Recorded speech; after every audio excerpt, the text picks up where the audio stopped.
3 years ago, I set out to construct the most powerful nootropic stack for focus, motivation, and sheer cognitive horsepower. I logged hundreds of hours, sampled endless amounts of cognitive performance chemicals, and ran beta tests with soldiers from the United States Army. And after massive experimentation and ruthless trial and error, my work had finally paid off. I found what I was looking for.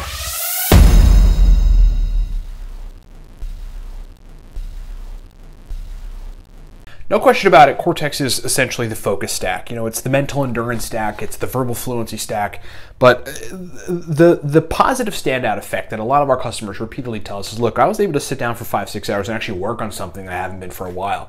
I was at a co-working space, which is where a bunch of entrepreneurs get together and have their own individual desks and work on their projects, right? Rather than renting a giant office for $1,000, you can rent a co-working space where you have a dedicated office or dedicated desk. It can, have an address there and use the printer and all types of stuff for like $200-300 a month.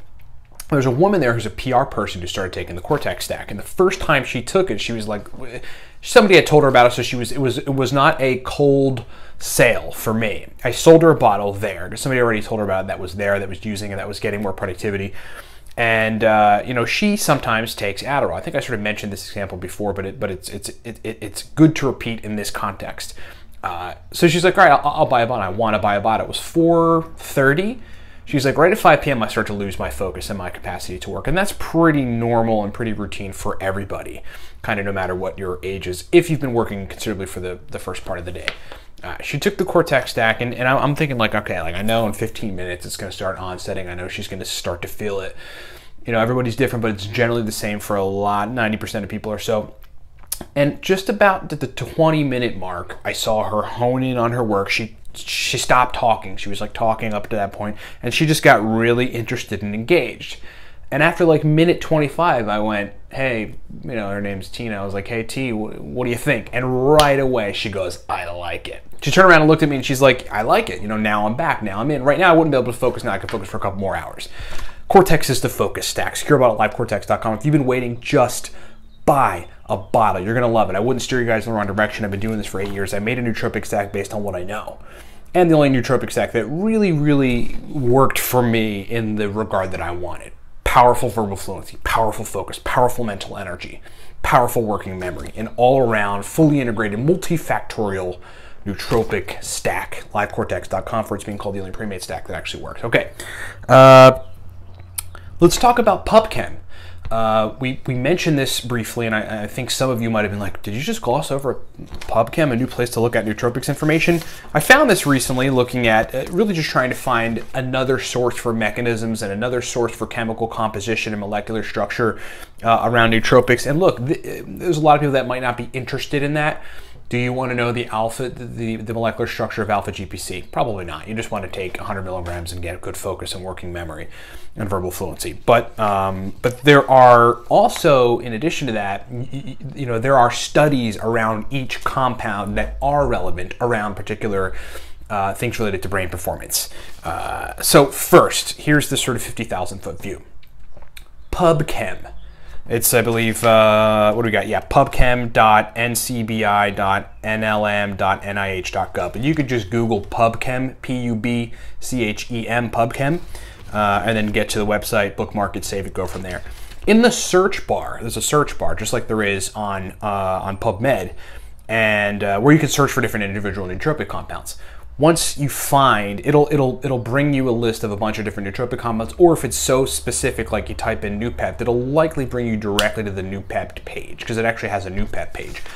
On those pages, it's got things like 2D structure, 3D conformer, computed descriptors, it's got molecular formula, it's got Wikipedia sources, other information about it. If you just need a sort of a shortcut to the Wikipedia page, the informative Wikipedia page on alpha GPC, for example, related compounds, toxicity, chemical vendors, related substances. I guess that's the same thing as really related compounds.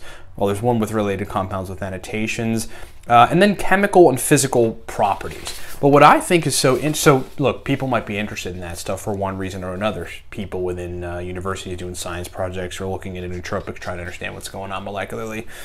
But the interesting thing is that there's also a section called literature on a lot of them.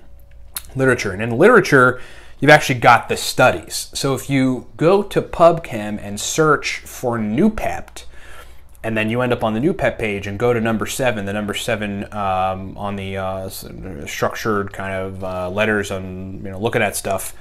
Number 7 is literature. And once you click the literature area, it sort of, opens up a frame within the page that has all these studies about Noopept, which you can go read, and they relate to direct cognitive functionality in relation to Noopept. So you've got one of them, effect of the nootropic agents paracetam and GBS11 on potential independent ion channels in the neuronal membrane. You've got these seem to all be, you've got the major metabolite of dipeptide paracetam analog GVS-111 in rat brain and its similarity to endogenous neuropeptide cyclo-L-prologlycine, which is Noopept. Cyclo-L-prologlycine is Noopept. So you've got all these different studies that discuss the cognitive benefits and discuss some of that,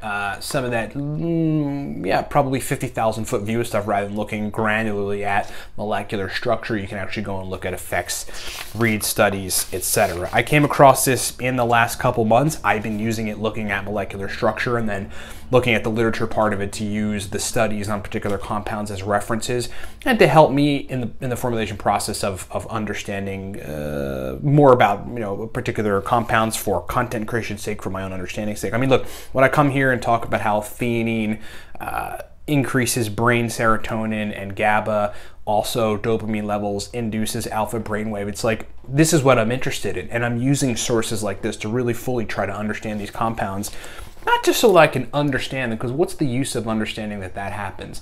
So that you can theorize based on what you know and experiment with nootropic stacks to reach particular brain states, understanding how these nootropic stacks work on which chemicals, having a baseline understanding of what those chemicals do, whether increasing positive mood or increasing working memory, these sorts of things.